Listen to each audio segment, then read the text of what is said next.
ನಮಸ್ಕಾರ, ಆರ್ಗ್ಯಾನಿಕ್ ಕಿಚನ್ಗೆ ಸ್ವಾಗತ.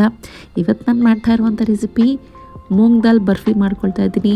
ಹೆಚ್ಚಿನ ತುಪ್ಪದ ಅವಶ್ಯಕತೆ ಇಲ್ಲ, ಸಕ್ಕರೆ ಅವಶ್ಯಕತೆಯೂ ಸಹ ಇಲ್ಲ. ಯಾರಿಗೆಲ್ಲ ಸ್ವೀಟ್ ಕ್ರೇವಿಂಗ್ಸ್ ಇರುತ್ತೋ ಅಂಥವರು ಈ ರೆಸಿಪಿನ ಮಾಡಿಟ್ಕೊಳ್ಳಿ. ಹೋಗ್ತಾ ಬರ್ತಾ ಆರಾಮಾಗಿ ತಿನ್ನಬಹುದು. ಹೆಚ್ಚಿನ ತುಪ್ಪ ಬಳಸ್ಕೊಂಡಿರಲ್ಲ, ಮೈಸೂರು ಪಾಕ್ನ ರೀತಿಯಲ್ಲೇ ಇರುತ್ತೆ. ಹೇಗೆ ಮಾಡ್ಕೊಳ್ಳೋದು ಅಂಥೇಳಿ ನೋಡೋಣ. ಮೊದಲಿಗೆ ಪ್ಯಾನಿಗೆ ಒಂದು 3-4 ಸ್ಪೂನ್ ಆಗುವಷ್ಟು ಹೆಸರು ಬೇಳೆನ ಹಾಕ್ಕೊಂಡು ಹುರ್ಕೊಳ್ಬೇಕು. ಇದರ ಬಣ್ಣ ಪೂರ್ತಿಯಾಗಿ ಬದಲಾಗುವವರೆಗೂ ಹುರ್ಕೊಳ್ತಾ ಹೋಗಬೇಕು. ಲೋ ಫ್ಲೇಮ್ನಲ್ಲಿ ಈ ರೀತಿ ಗೋಲ್ಡನ್ ಬ್ರೌನ್ ಆಗಿರುತ್ತೆ, ಇಷ್ಟು ಹುರ್ಕೊಂಡ್ರೆ ಸಾಕು. ಇದನ್ನು ತಣ್ಣಗಾಗಲಿಕ್ಕೆ ತಿರ್ಕೊಳ್ಳೋಣ. ಆವಾಗವರೆಗೆ ಬೆಲ್ಲನ ಕರಗಲಿಕ್ಕೆ ಇಟ್ಕೊಳ್ಬೇಕು. ಒಂದು ಬೌಲಾಗುವಷ್ಟು ಬೆಲ್ಲ ತೊಗೊಳ್ತಾ ಇದ್ದೀನಿ. ನಾವು ಇವಾಗ ಒಂದು 3-4 ಸ್ಪೂನ್ ಹೆಸರು ಬೇಳೆ ತೊಗೊಳ್ತಾ ಇದ್ದೀವಿ ಅಂತ ಹೇಳಿದ್ರೆ ಅದರ 2ರಷ್ಟು ಬೆಲ್ಲ ತೊಗೊಳ್ಬೇಕು.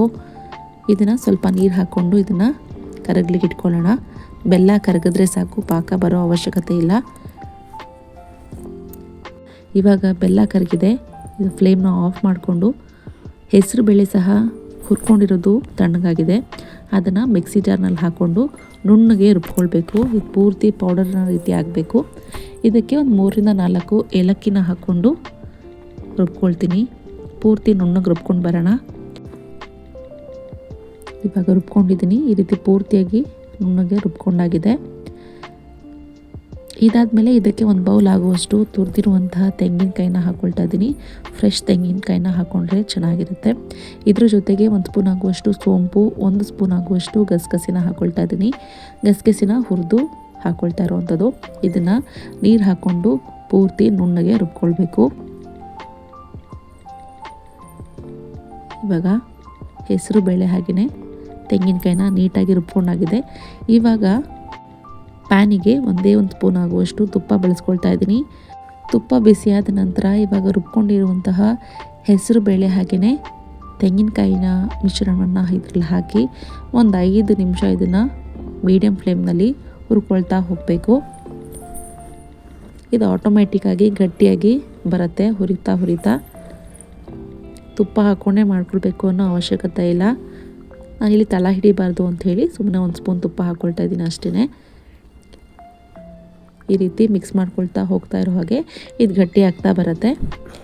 ಒಂದು 2 ನಿಮಿಷ ಇದನ್ನು ಮಿಕ್ಸ್ ಮಾಡ್ಕೊಂಡಾದಮೇಲೆ ಇವಾಗ ಕರಗಿಸಿಟ್ಟಿರುವಂತಹ ಬೆಲ್ಲವನ್ನು ಶೋಧಿಸ್ಕೊಂಡು ಇದರಲ್ಲಿ ಹಾಕ್ಕೊಳ್ತಾ ಇದ್ದೀನಿ ಡೈರೆಕ್ಟಾಗಿ.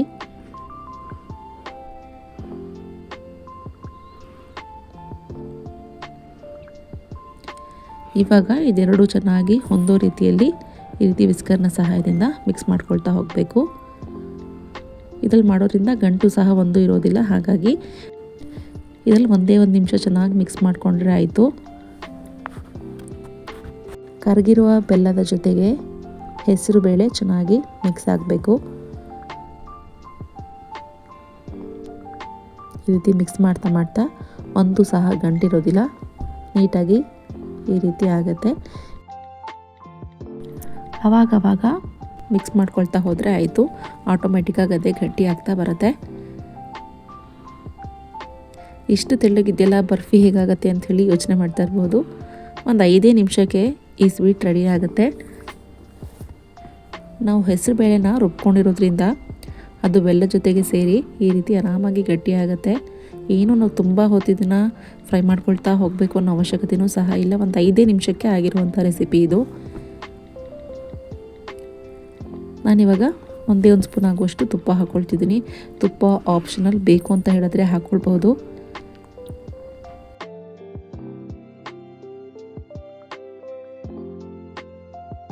ಇವಾಗ ಮತ್ತೆ ಒಂದು 2 ನಿಮಿಷ ಇದನ್ನು ಮಿಕ್ಸ್ ಮಾಡ್ಕೊಳ್ತೀನಿ ಅಷ್ಟೇ. ಇದನ್ನು ಆರಾಮಾಗಿ ಹೀಗೂ ಬೇಕಾದರೂ ತಿನ್ನಬಹುದು. ಇಲ್ಲ ಬರ್ಫಿಯಾಗಿ ಕಟ್ ಮಾಡ್ಕೊಂಡು ತಿಂತೀನಿ ಅಂತ ಹೇಳಿದ್ರು ಸಹ ಆ ರೀತಿಯೂ ಮಾಡ್ಕೊಳ್ಬಹುದು. ಬೇಕಾದರೆ ಡ್ರೈ ಫ್ರೂಟ್ಸ್ನೂ ಸಹ ಆ್ಯಡ್ ಮಾಡ್ಕೊಳ್ಬಹುದು. ನಾನೇನೂ ಹಾಕಿಲ್ಲ ಇಲ್ಲಿ. ಈ ರೀತಿ ಮಾಡಿಕೊಂಡು ಬರ್ಫಿ ರೀತಿಯಲ್ಲಿ ಕಟ್ ಮಾಡ್ಕೊಳ್ತಾ ಇದ್ದೀನಿ. ನೋಡಿ, ಈ ರೀತಿ ಗಟ್ಟಿ ಆಗ್ತಾ ಬರ್ತಾಯಿದೆ. ಇವಾಗ ತಳ ಬಿಡ್ತಾ ಇದೆ ಪ್ಯಾನಿಂದ ಅಂತ ಹೇಳಿದಾಗ ಇದು ಆಗಿದೆ ಅಂಥೇಳಿ ಅರ್ಥ.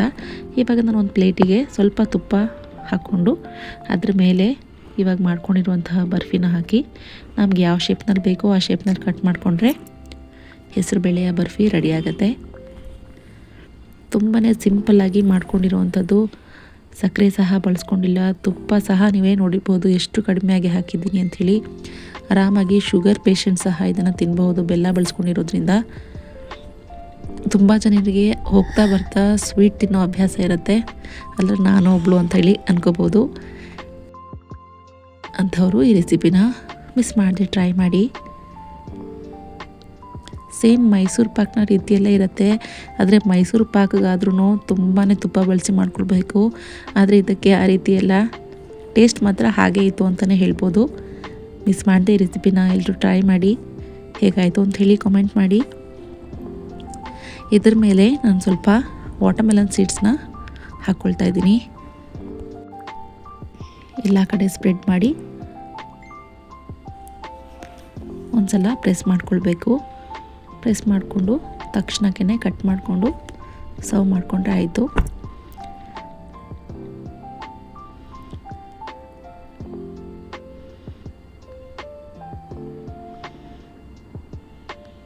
ತಣ್ಣಗಾಗ್ತಾ ಆರಾಮಾಗಿ ಅಂಟ್ಕೊಳ್ಳೋದು ಇಲ್ಲ ಸಹ, ಇದು ಆರಾಮಾಗಿ ಕಟ್ಟಾಯಿತು. ಮತ್ತು ತೆಗ್ದಿದ ತಕ್ಷಣವೇ ಆರಾಮಾಗಿ ಬರುತ್ತೆ.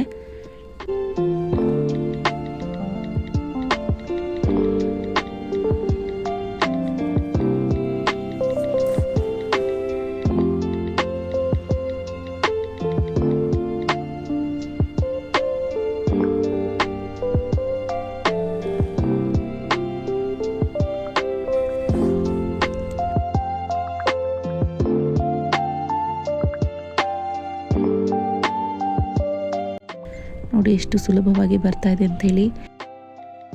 ಮೂಂಗ್ ದಾಲ್ ಬರ್ಫಿ ರೆಡಿಯಾಗಿದೆ. ಯಾರಿಗೆಲ್ಲ ಸ್ವೀಟ್ ಅಂದರೆ ಇಷ್ಟನೋ ಒಂದ್ಸರಿ ಟ್ರೈ ಮಾಡಿ, ಹೇಗಾಯಿತು ಅಂಥೇಳಿ ಕಾಮೆಂಟ್ ಮಾಡಿ. ಈ ರೀತಿ ಆರಾಮಾಗಿ ಮಕ್ಕಳಿಗೂ ಸಹ ಮನೆಯಲ್ಲೇ ಫ್ರೆಶ್ ಆಗಿ ಮಾಡಿಕೊಡೋದ್ರಿಂದ ಅವರು ಸಹ ಇಷ್ಟಪಟ್ಟು ತಿಂತಾರೆ.